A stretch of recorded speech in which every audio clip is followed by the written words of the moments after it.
Okay, let's dive into something big that's shaking up the data world. We're talking about a major update to a key data engineering certification.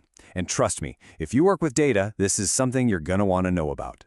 So if you've had the Databricks Data Engineer Associate exam on your to-do list, you need to listen up, because this is not just a little refresh. No, this is a pretty fundamental shift in what Databricks thinks a modern data engineer needs to know. And let me be clear, this is a hard pivot. We're not just talking about adding a few new topics here and there. This change is a big deal, and it really signals where the entire data industry is headed. So what's actually going on with this revamp? Well, the most crucial detail is the date, July 25th. Databricks has rolled out a completely new syllabus, and if your exam is on or after that date, you are taking the new version. That date, it's everything. But, why the big change? What's the thinking behind it? It really all boils down to one core idea. Databricks is making a strategic shift to becoming a full-blown data intelligence platform. And this right here is the heart of it all. The exam's focus is moving away from the Lakehouse platform and toward the data intelligence platform. This is all about baking AI into every single component, making data work smarter, not just harder. I love this quote because it just nails the evolution. The exam isn't just playing catch-up. It's being redesigned from the ground up to make sure certified engineers are ready for this new AI-powered era of data. Okay, so that's the why. Now for the really important part. What does this actually mean for your study plan? Let's get into the nitty-gritty of what you'll need to master now.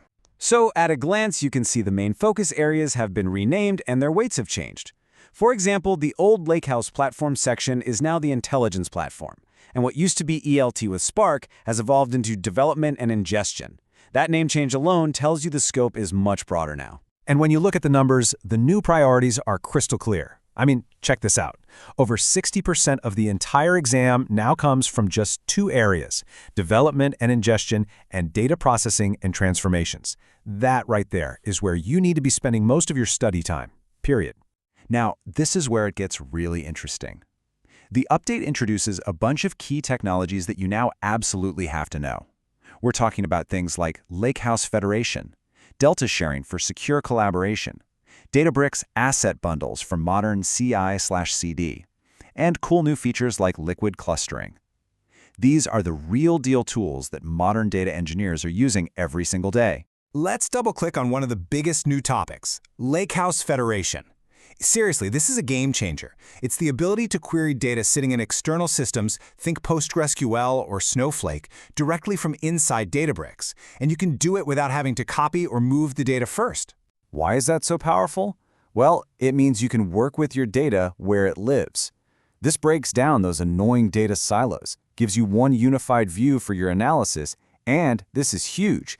It lets you apply consistent governance across your entire data landscape using Unity Catalog. Oh, and a quick but really important heads up on branding. Some tools you know and love have new names. What you probably know as Delta Live Tables, or DLT, is now part of a bigger suite called LakeFlow. In the official materials, it's called LakeFlow Declarative Pipelines. Don't let the name change trip you up. The core tech is exactly what you've been studying. All right, so you know what's changed and you know why. Now, for the most important question, how do you actually prepare to conquer this new exam? Okay, first, let's talk about the format.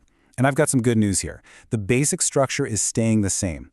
You're still going to face 45 multiple-choice questions, and they're still going to be scenario-based, which means they're testing your real practical knowledge. And you'll have the same amount of time to get it done. You'll still get the standard 90 minutes, which breaks down to a solid 2 minutes per question. So you'll have time to think through each scenario. And what about the cost? Well, that's holding steady too. The registration fee is still $200 plus any local taxes. So thankfully, no surprises there.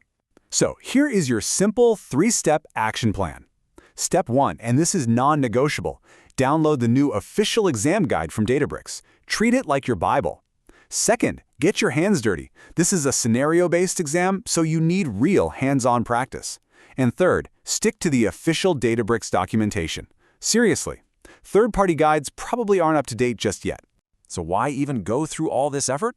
Let's talk about the payoff. It's because investing in this updated certification is a direct investment in your career. It's proof to employers that you have the skills to handle the modern AI-driven data stack that companies are scrambling to adopt. And that value isn't just talk, right? It shows up in the paycheck. According to recent data, the average salary for a Databricks data engineer in the US is almost $130,000. And get this, certified professionals often earn 15 to 20% more than that. The return on investment is pretty clear. So at the end of the day, this exam update is way more than just a test. It's a benchmark for the future of data engineering. It's Databricks planting a flag and defining what skills are absolutely essential in this new landscape, which really just leaves you with one crucial question to think about. Are your skills ready?